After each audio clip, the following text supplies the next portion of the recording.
Hey everyone, welcome to another episode of Mujer de Exito, Unbounded, Woman of Success Without Limits. And today is a special day. Today, I have a guest for you. You guys all know that every month I have one special guest. So my special guest for the month of May is somebody who I met through another person, because that's the best way to meet people, right? To get invited. And I'm excited to have her here because it's so important what she's doing. And I would love to have her share her story. She's a nurse, but not just a nurse, guys.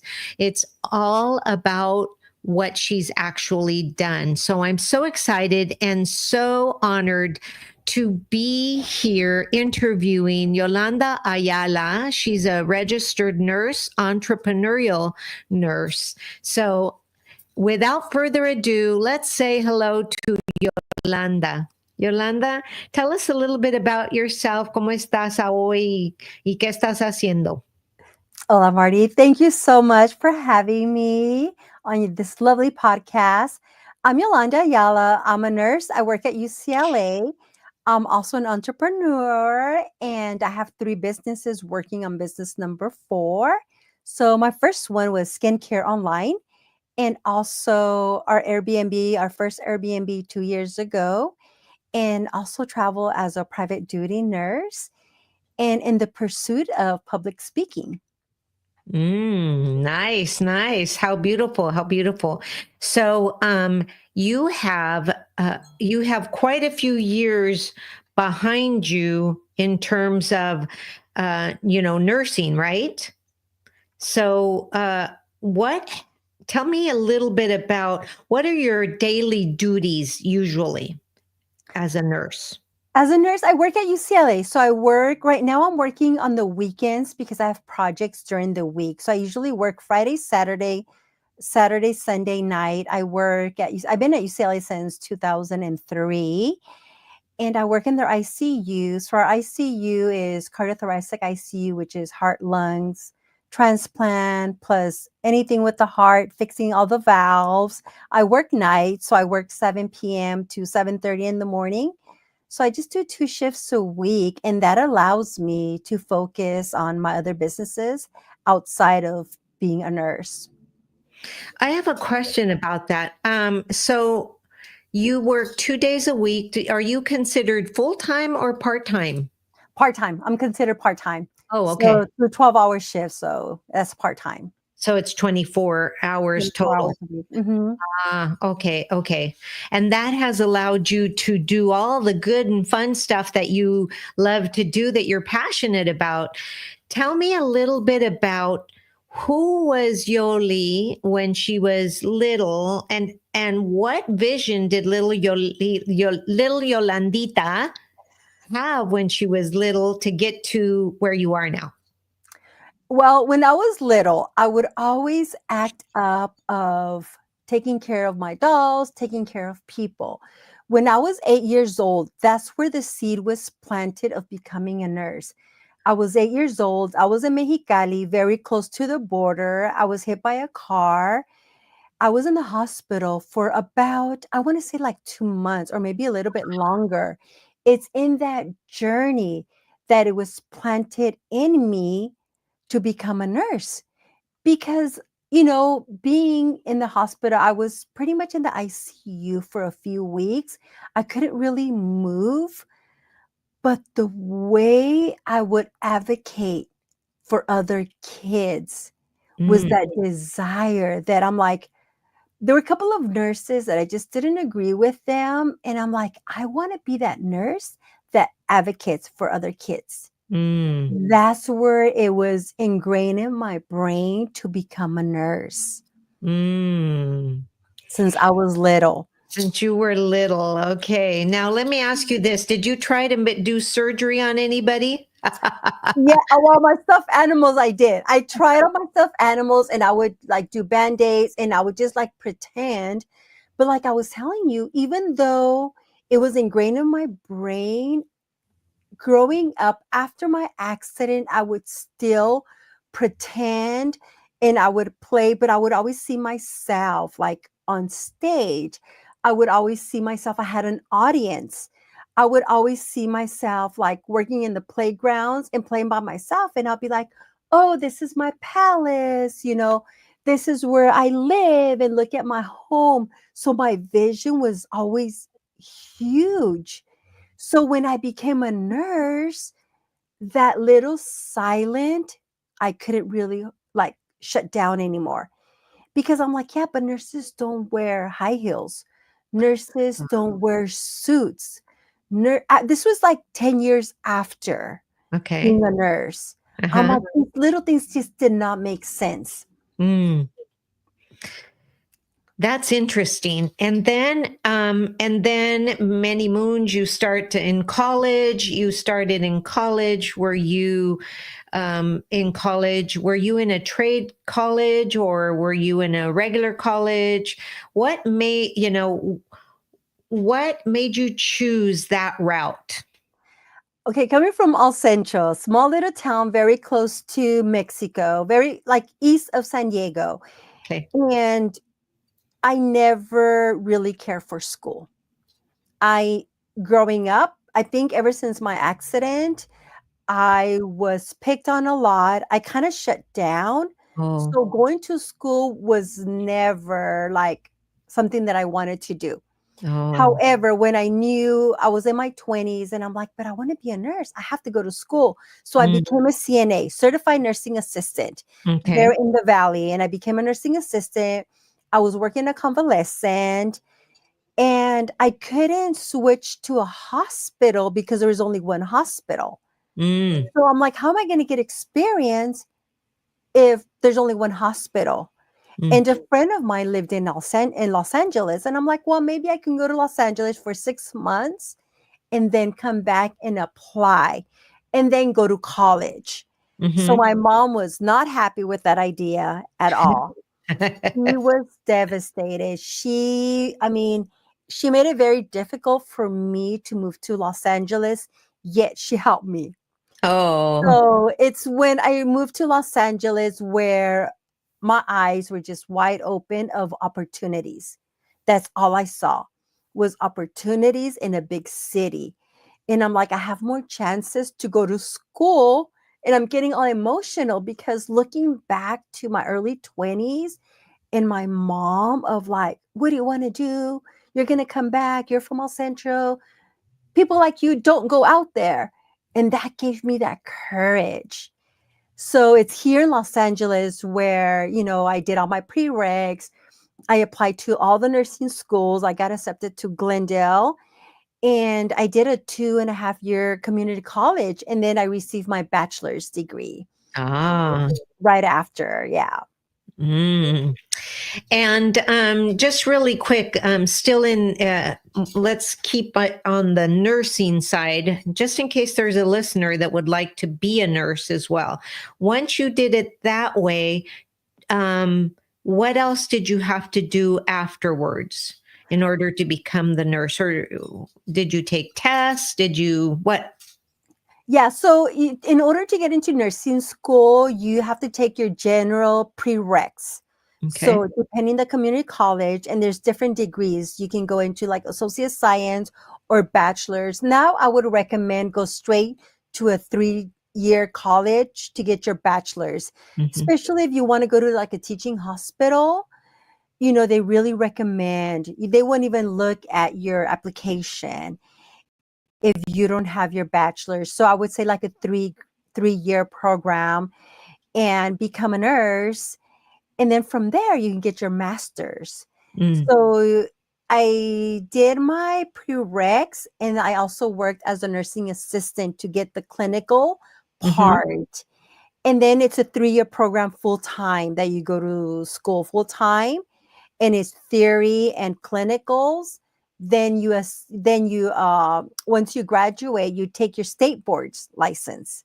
Mm. Mhm. And then depending which hospital or what specialty you want to work in. Mm. Oh, okay, okay. And then little Yolandita, we're going back to little Yolandita. She wanted to be a nurse. At what point in time on your beautiful timeline that you have, when did you all of a sudden wake up to the entrepreneurial world? How did that Oh, happen? yeah, that's pretty interesting. Yet it was a journey that it didn't make sense. So to any person that it doesn't matter what you're doing in life, and even if it doesn't make sense, keep showing up. So my whole life was since 8 years old to become a nurse. I Mhm. went through so many different obstacles, proving to my parents that I wanted to go to school, that I wanted to move out from home, come to Los Angeles. My family members, friends, like, what do you want to do? That's crazy. All the odds of me not becoming a nurse, yet I still persevere. I Mm, persevere and I'm like, this is what I want. Finally, I graduate. I have the perfect home, the perfect job working at UCLA. And at the time, I was also working at Los Robles. So I had the best of two hospitals, a teaching hospital in a community hospital. In the oh, community hospital, I was a super float nurse. What that means is you get to float to all the units under your scope of practice. So for me was emergency room, ICU, CCU, med surge. The only two units that I didn't float to was NICU and PICU, because those are two specialty, and labor and delivery. Those three. Other than that, in the hospital, I went everywhere. So I was doing that and also at UCLA. So two part-time jobs, raising my kids, having the perfect life, soccer mom, very routine. It was within 10 years that I had already been a nurse. mhm. Like this is my childhood dream. For 10 years, I slowly started getting into depression, Uh-oh. which it did not make sense. But I Mm, started noticing myself every time I would drive to Los Robles, I would get sad. I would start crying. And then I would go get my coffee and I would perk up a little bit. But that depression just got worse mm, with time. So it was with time just getting worse. Yet I had everything, my house, a husband, my two kids, everything was perfect. mm, Yet those feelings, I would say they were creeping up. mm, So it got to a point that I was severely depressed. Nobody can see it on the outside because on mhm, the outside looked perfect. In the mm. inside, I was dying. I was falling apart. I started to keep myself busier, Oh, way busier with the kids. I started running marathons. I started doing boot camp, like all these things I started to do just to keep myself busier. mhm. And that depression went into a 3 years planning to commit suicide. I did not want to live anymore. And Wow. I'm like, this is horrible. I don't want to live. I asked for help. And the people I asked was people that I trusted. Right, right. I asked my loved one, I was like, hey, this is going on. And he's like, I don't know what to do. Like, just shake it off. And to him, it didn't make sense because he's like, but everything is perfect. Mhm, mhm. So he didn't take me serious, I don't think. And plus, I don't think he knew what to do. I Right. went to my doctor and I'm like, hey, I was about to say his name, but I'm like, hey, this is going on. Mhm, It's not normal. Something is going on. mhm.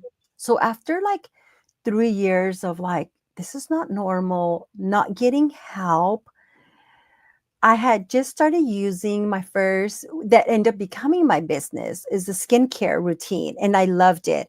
Mhm. And I was in this down where I wasn't getting any help.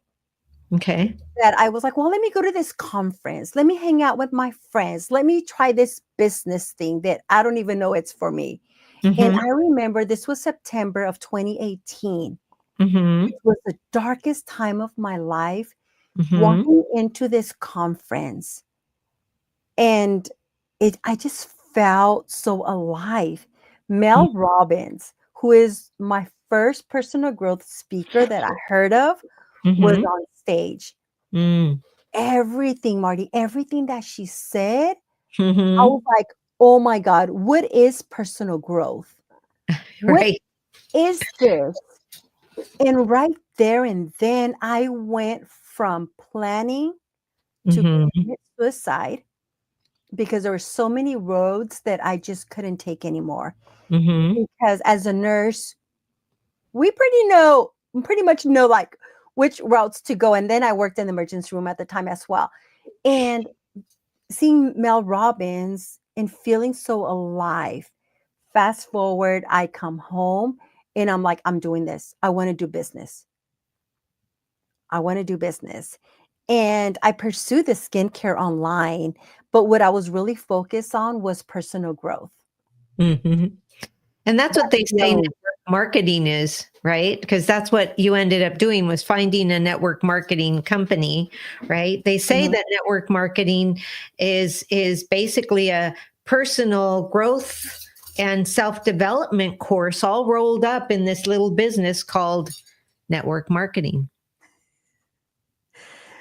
Mhm. Which at the time, I didn't even know what network marketing was. I didn't know what personal growth was. I just wanted that feeling Mm-hmm. of feeling alive Mm-hmm. again. And to me, it just didn't make sense because I kept on thinking to myself, since I was 8, I wanted to be a nurse. I Mm-hmm. have everything. Why am I so unhappy? And it's through personal growth that I discovered I was so unfulfilled. Mm-hmm. Being a nurse, even though I loved everything that I was doing, I became unfulfilled. And it's what go ahead. No, that go ahead, finish up, and then I'll add. This, becoming like what I noticed is that I was just so unfulfilled. Mm, So I think is I was making myself busier, just trying to fill up that little pocket that is becoming mm, empty. And I just didn't, to me at the time, it just didn't make sense because I had mhm, mhm. everything anybody can ask for. Right, right.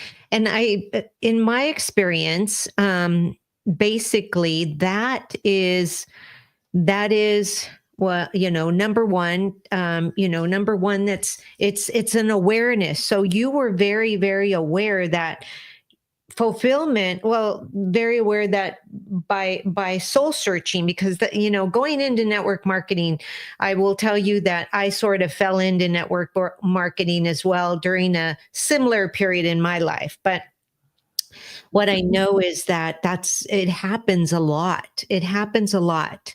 And when you're not fulfilled, usually that means is because we're going through the motions, but we're not being challenged or utilized.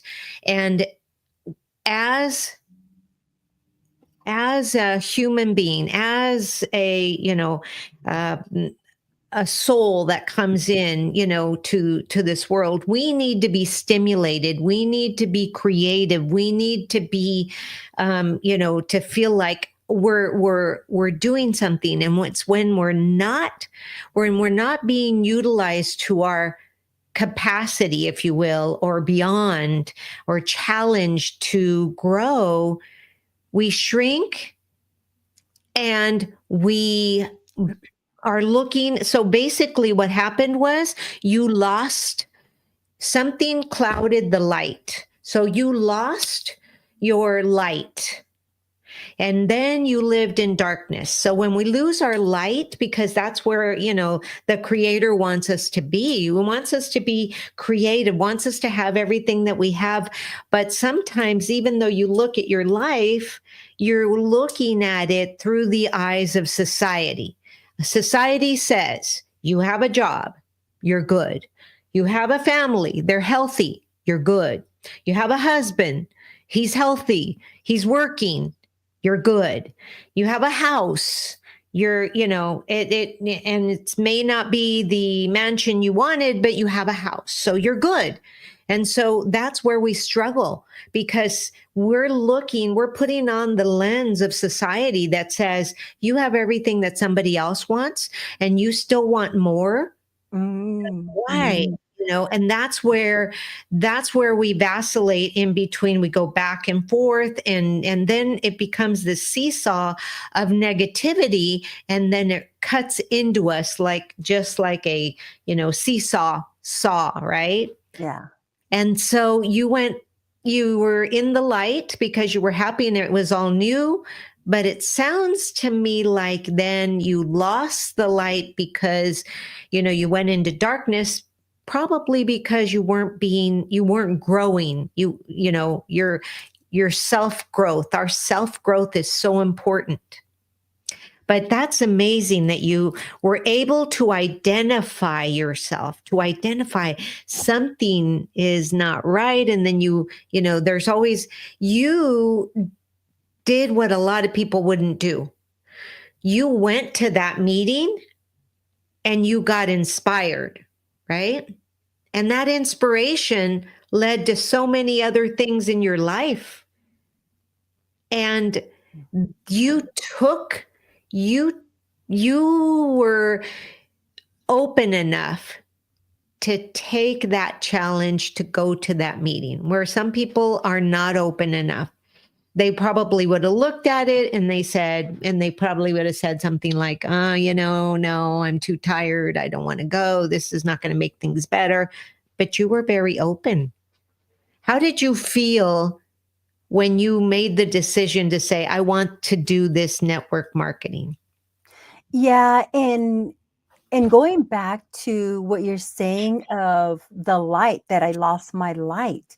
Mm-hmm. And I think that's why I was so focused on what happened to me. If this is everything I wanted since I was 8 years old, if this was my desire in me since I was 8, and yet I was living it, and then, like you said, I didn't have any more light. I just felt like this was it. And I'm like, what happened? And I just didn't know what it was, but I didn't like the feeling. And the skincare, just on how I put the skincare on me, and it was very easy, that alone kind of gave me hope, right? Because I was using the 3 steps in this busyness, and I started seeing results on my skin. And I think that was the key. It gave me hope.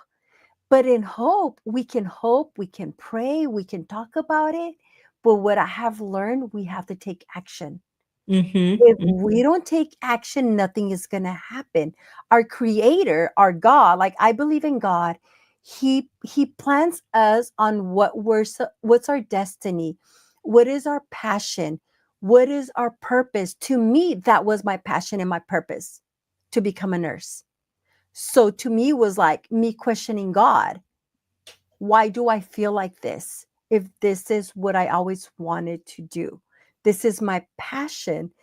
But it's through the skincare of taking action, right? Using the products, going to the conference, even though I had no business being there. But the most important thing was like, how did I feel? Mm-hmm. How did I feel that aliveness? And that was kind of like a trigger of, I want to feel this again and again and again. And it's through that business that I was like, well, maybe I can do this. I can start doing business, even though at the time, and this is like the miracle of, even though you think your identity is this, and even like you were saying, like people label you, this is Right. what you need to do, but it's inside of you. Mm-hmm. Who do you really want to become? And even though I had no business on learning about business, but I like that feeling, because I went from being a mom, full-time nurse, to I want to do business. I Right. had no skills, like no skills other than that one little desire to want to feel alive. Mm-hmm. That's amazing. And then from there, you went and you still went further on to become or to create your own entrepreneurial venture using what you're currently doing. So tell me a little bit about that. How was that transition? So in the process of 2018 and learning 2018 to 2020, Mhm. so that was only a couple of years, but I think it Right. was preparing me to this is your destiny. So I was learning and I was very fixated on personal growth Okay. because that was my desire. So I started reading all the books. Mhm. And then from there, pandemic hits.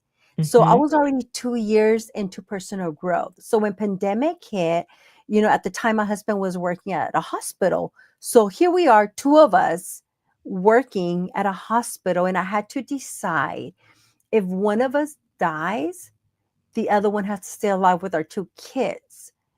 So we basically kind of like split in a way where one of us was going to stay here at home in LA while they were working. Then the other one was going to go to San Diego with the kids. That was going to be the survivor. That's Mhm. basically how we split it. So during that time, I was going to the desert. There was work. I don't know why I was working. There was work in the desert as a private duty nurse. And that's where the second business idea came of, I was like, oh, can I do this private duty business? And I was working as a private duty nurse, yet I didn't have an official business yet.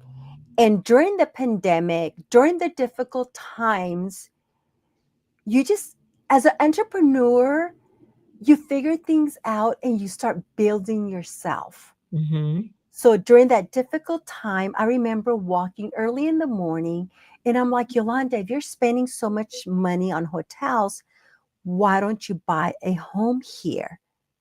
Mhm. And it can be an Airbnb. Mhm. In 2022, we bought our first Airbnb home, Mhm. and that became business number 3 Mhm. in just a short period of time of just couple of years, and just trusting that gut feeling Mhm. of what you're doing doesn't even feel like work, but it gives you that little happiness from the inside. Mhm. Because Mhm. what I'm noticing now with all my businesses and everything I'm doing, it doesn't even feel like work. But from the inside out, I am so happy. Good. Now tell me, though, you're still keeping it from me, darn it. um, Tell me now, how did you start your traveling nurse business? So yeah, so that was in Palm Springs area. Okay. And I end up from there, I was just like traveling. So when you travel, you can write off things. Mm-hmm. Your life basically kind of becomes a write-off in a way Mm-hmm. versus you just living, you're actually alive, what I Mm-hmm. notice. Mm-hmm. So I end up opening my own private duty nursing contract. So I am contracted self through a concierge agency. So Okay. if the client needs a nurse, they go Mm-hmm. through the agency. The agency contacts me, and me as an independent contractor, like independent consultant nurse, I work. So as a private nurse, I am my own private nurse, Mm. and Now, I get jobs through concierge nursing. okay, so if somebody who's listening to us, let's say it's one of my listeners, and they are a nurse, and they're at a point like you said, they're burnt out, but they can probably listen to you and try to do what you're doing, and give me the if that resonates with one of my listeners, what would be the first 3 steps that you would invite them to take in order to get started doing what you're doing, which is, being your own, technically being a consultant nurse, or a traveling nurse or whatever you call it? Yeah, I would say number one is get your experience as a nurse. Okay. Get your foundation, med surg, telemetry, and ICU. So Mm-hmm. for me was, having all that experience plus all my experience is in ICU Mm-hmm. and have all your experience. And then from there is you get to work with a company. Mm. So there's a couple of private duty companies that you can apply to, kind of like when you're applying to a hospital. You can apply to the company and then your resume, they'll pick you. And then just depending on the locations where you live, Mm-hmm. Mm-hmm. there's Palm Springs there. I mean, you can travel basically anywhere, but the agencies, there's like 3, 4 agencies that I know of that you Mm-hmm. just have to apply to the agency. Okay. And then once you apply to an agency, then you yourself, you decide, do you want to treat the agency as you're treating a hospital and you're working for them? Or do you want to have ownership and you open your own business? Like for me, I want to have my own ownership. I don't want to be working for other people. So what I end up doing, I end up opening my own individual company, which is called Internacional ICU Nurse. That's my company. Mm-hmm. That's me. So when I get contracted through my business name. Now, is that an LLC? It's an LLC. Yeah. Mhm. Good, good, because you know that I give business tips. So I want to make sure that they understand that, yes, now you create an entity and that entity is your business, right? You are that business. So that's really awesome. And you're still doing that, ¿verdad? I'm still doing that. So the private duty part, actually the LLC, there's LLC, and then maybe you can correct me, but there's also like S Corp. When you Yes, make an X amount of money, you move it up to an S Corp. So like my Airbnb was my LLC, right. and with private duty, depending on the cases, is moving up also as an S Corp. So there's different options Exactly. too that a business owner can look into. Exactly. And let me just ask you this, because this is really important. We're going from nursing to business, right? So, and I used to teach asset protection, so I get what you're saying in terms of LLC and all of this stuff. But you've got an LLC, right? And where did you go to find out about your asset protection, what you should do? Did you go to a CPA? Did you go to an attorney? That is the key that I would like for you to share. CPA. Yeah, it's very important. And I've had them for years years that once they know me from when I was just working in the 2 hospitals Mm-hmm. to my skincare. Mm-hmm. So that's how we started learning with them. Okay. He's like, Yolanda, now you're moving up the bracket Mm-hmm. of W-2 and 1099. So he Mm-hmm. was basically teaching me a lot. And a Okay. lot of it is like self-learning. Right, A right, lot of it is self-learning and building that team, right. people that you trust. Exactly. Mhm. Yeah, and you are a perpetual, what I call a lifelong student, right? As an educator, people couldn't understand how, how can you want to be a teacher and a business person at the same time? Because those two don't go together, right? Because teachers are always starving and business people are always making money. So it's like you can't do both. So did you ever run up against that? Was there naysayers along the way for you? Naysayers, yes, they have been along the way from the beginning till right now. But the one thing is that you have to look at your life. Okay. Like I did the W-2 basically my whole life. Uh-huh. But when I started doing the 1099 with skincare, I'm like, wait, what? You can do what? And you start thinking like an actual business person. You start learning.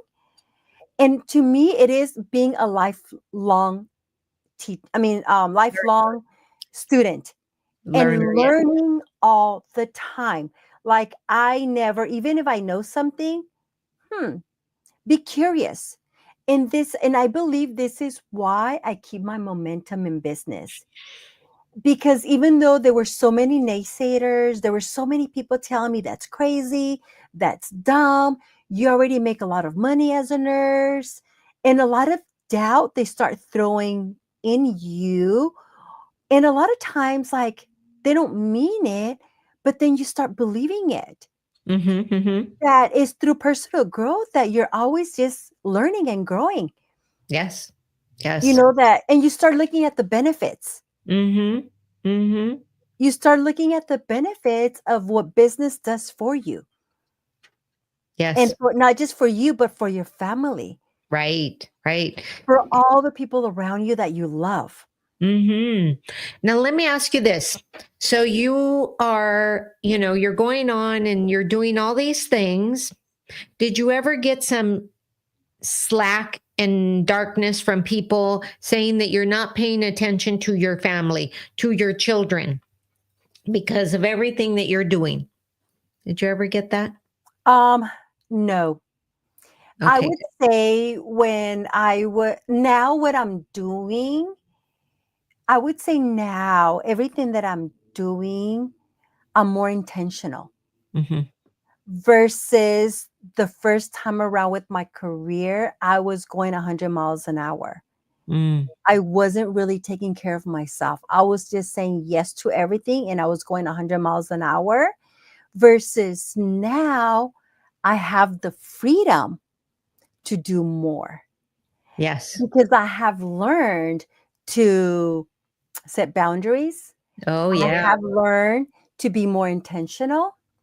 I have learned to have those deep connections. Like Marty, what I tell you about my mom and I were like this for the Mm-hmm. longest time, years. There was just so much friction between us because she just didn't understand what I was doing and why I wasn't happy already with Mm-hmm. what I have. Right. That I would say just now, maybe the last 6 months to a year, she's like, oh, I see what you're doing. Oh. Because she has seen my personality. She has seen I'm much calmer. She Mm-hmm. has seen a lot of like better behaviors. She has seen more family bonding. Mm-hmm. She has seen me not be upset so much. That's amazing.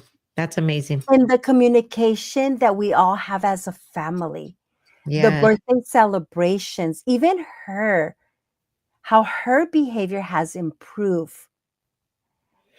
Well, And the communication even with my kids. Our communication with my kids, because why? Now I'm more aware and I'm learning that mhm, now I turn around and I teach them. And mhm, whatever I'm learning through personal growth, I put it into action.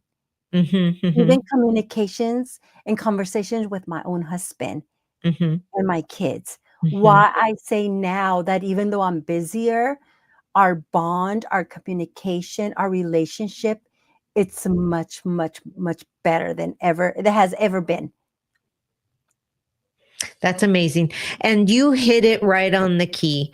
You hit it right there. Self development is the key. Self development, self growth is truly the key to be able to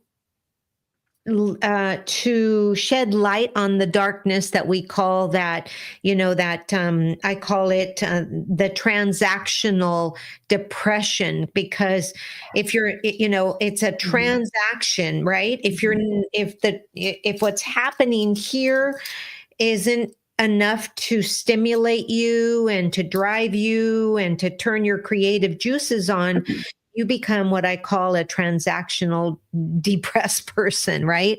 And so that's so important, and you found a way to do it, and you're continuing on. And I'm sure that when, if I invite you on next year, you're going to have even more businesses and be more, but that's okay. Some people are, what I want to share is that some people, especially in the Latina community, and you can, correct me if I'm wrong, and then chime in. But in the Latina community, we are taught to be humble.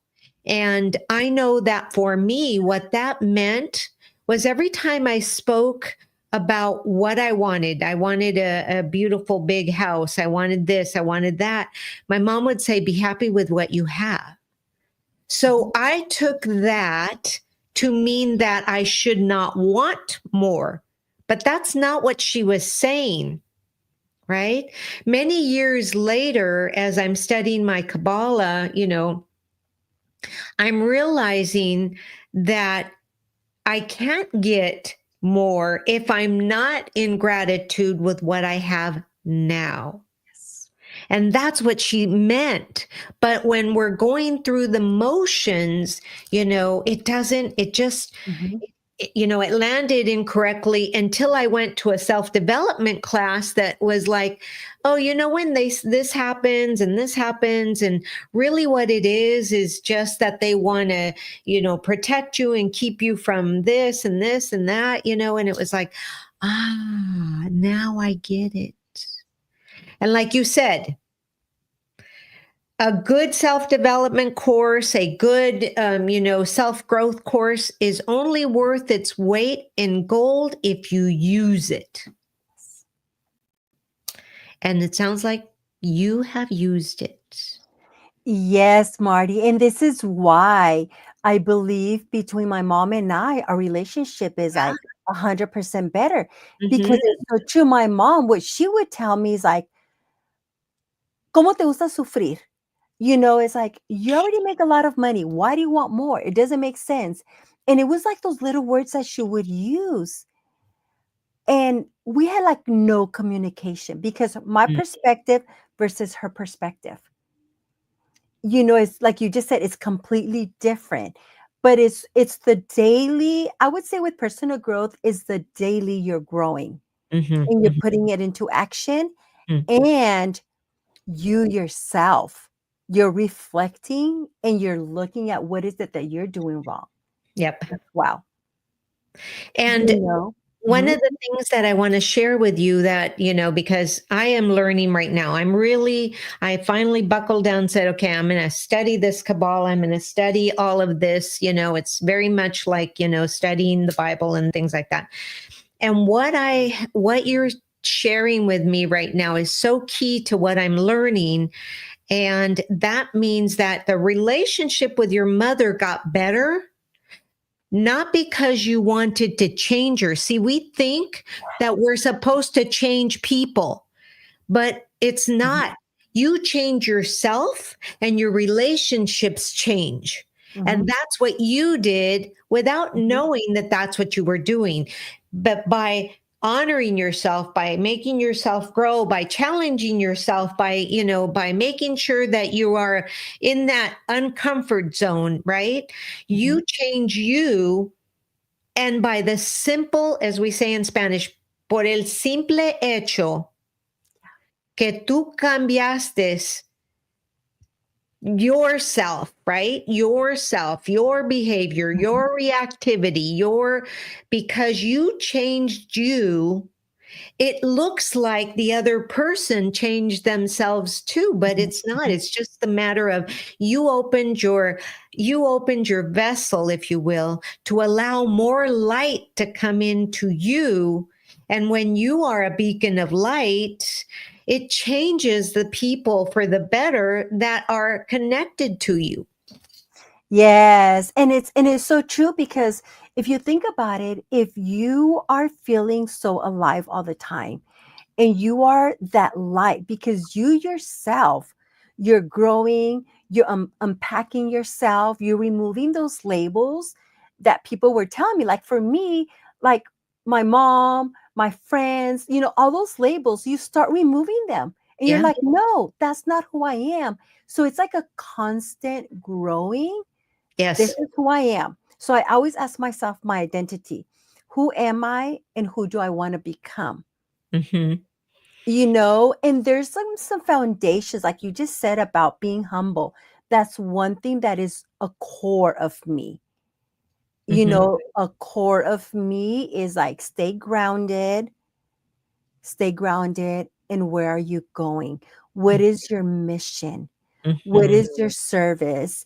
And Mhm. it's through personal growth and putting those, whatever I'm learning, into actions Mhm. that now I look back and I'm like, oh, and one thing I always say, it's funny because I'm like, I just want to have a little backpack of tools that I can just take out when I'm going through a difficult time. Like, for example, like my mom, like if she's like saying something and it just triggered me, and I'm like, I've been through this before. I was like, no, mom, no, this is what it is. And you start breaking it down and you Mhm. notice things.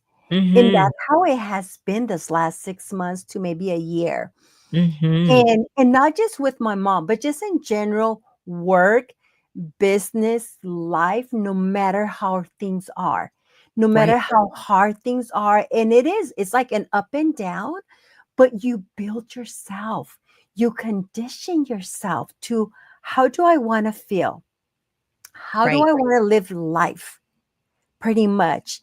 And it's Mhm. funny because ever since that one time, I don't think I've said this out loud before, but 2018, when I was really down and I wanted to like really end my life, Mhm. and finding personal growth and this whole journey since 2018, I have not had an experience. However, February of this year, I was at Disneyland and Mhm. I call it an ant, automatic negative thought. It Mhm. came. I'm like walking, and all of a sudden I hear this little voice of like, jump over it was like literally at Disneyland by the parking lot. And it was like the fifth or sixth floor. And this little voice out of nowhere, jump, jump. But I caught it just like that. I was like, I remember fighting with myself, and my son we're both walking. And I'm like, this is crazy. I'm like, nope, we're not going there. Nope. It was just like this little weird voice. Just jump, jump. You're too tired. You're exhausted. You're burned out. Jump, jump. And I remember telling myself, I was like, no, we're not going there. So then came home. That bothered me. I went to bed. I woke up. I went out hiking. And I was like, where did that thought come from? What happened? What it was, I was way too tired. I didn't sleep well, and I had a couple of beers. So my diet was off. I wasn't sleeping, and you have to recognize that. Mhm. Mhm.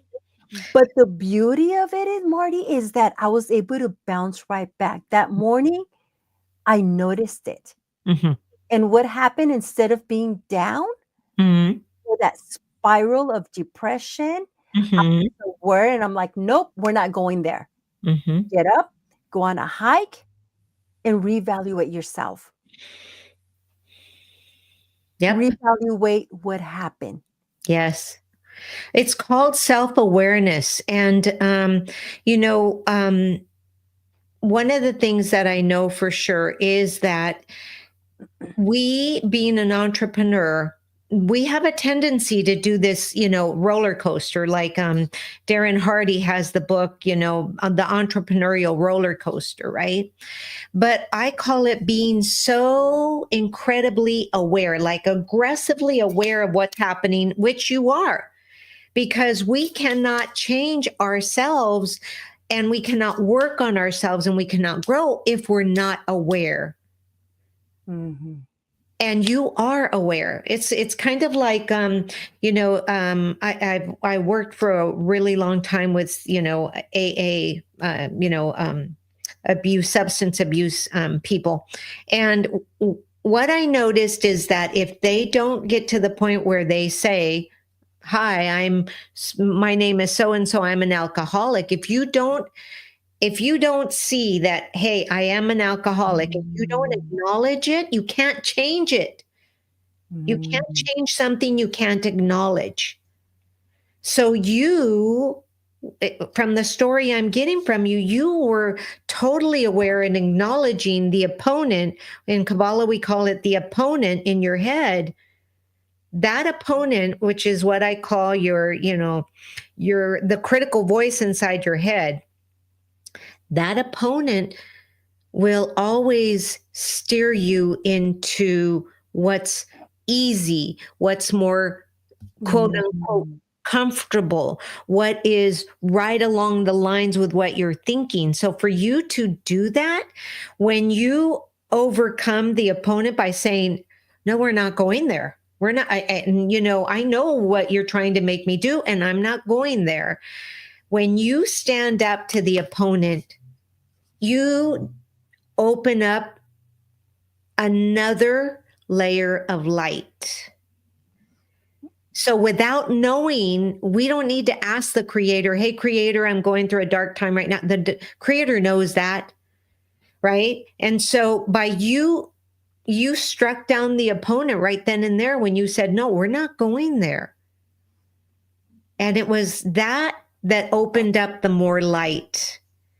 And so it sounds like to me, girl, you got it going on. Yeah. But to me, it's more like, look where I came from, right? Yeah. To not having education, to just having that little desire, or to have that little vision, even though everybody was against you. Everybody's like, no, no, no, that's dumb. Why would you want to do that? But that little voice inside of us, that little gut feeling, if you were born to do, if you really want it, right? Like a desire is like a want.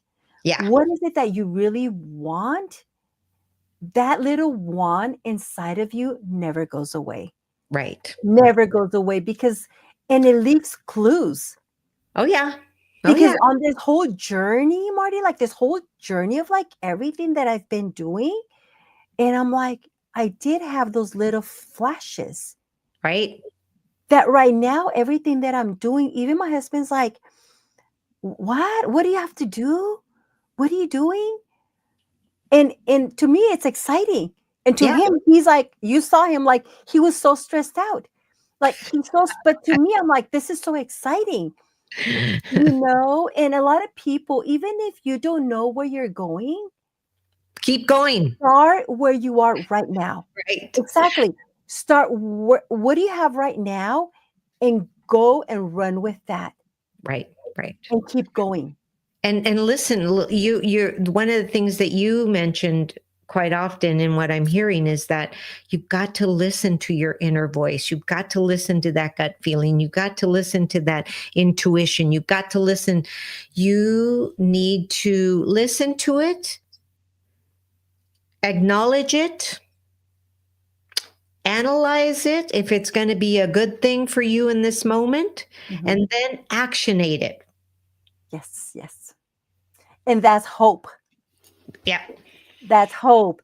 And because the other thing is too, we get so caught in the environment. Yes. I look back to everything that I have done in all my businesses, like pandemic, like the worst case scenario. But what are the things that I held on to that I was doing? The same thing, personal growth, taking care of yourself, listening to the good voice, and not giving up and moving forward. My words. And those are words of wisdom. Mujeres, I hope you're listening. Yolanda, you are definitely a mujer de éxito unbounded, which means woman of success without limits, right? That's basically what mujer de éxito unbounded. I just want to say, girl, I am so incredibly grateful for what you shared today. And I hope that all of my listeners, if you are a nurse and want to ask her some questions, make sure to reach out and follow her on social media. And if you don't know where to follow her, if you're watching us on the Coach MartiAngel YouTube channel, her links will be in the description below, and they will be in the show notes when this podcast actually drops this coming Friday. And so she is an awesome Mujer de Éxito Unbounded. Yolanda, thank you so much for being on this show with me, for sharing your knowledge, for sharing your being raw and real. You are an amazing inspiration, and I wish you the best of luck. And I'm certain certain that next year when I have you on again, you're going to be twice as, as glowing as you are right now. So Oh, thank you. Thank you so much for having me. And I want to say that if I'm able to do this, anybody's able to do this. I know that from the bottom of my heart, because we are truly todas las Latinas, all of us, Latino nor Latina, you were born to do greatness. So I truly believe we all can. Yes. thank you so much, Thank everybody. you. Thank you. Make sure that you subscribe and hit that bell so that you never miss an episode of the Mujer de Exito Unbounded. Yolanda, it has been a pleasure. Thank you so much. Have a Thank you. beautiful day, everybody. Namaste.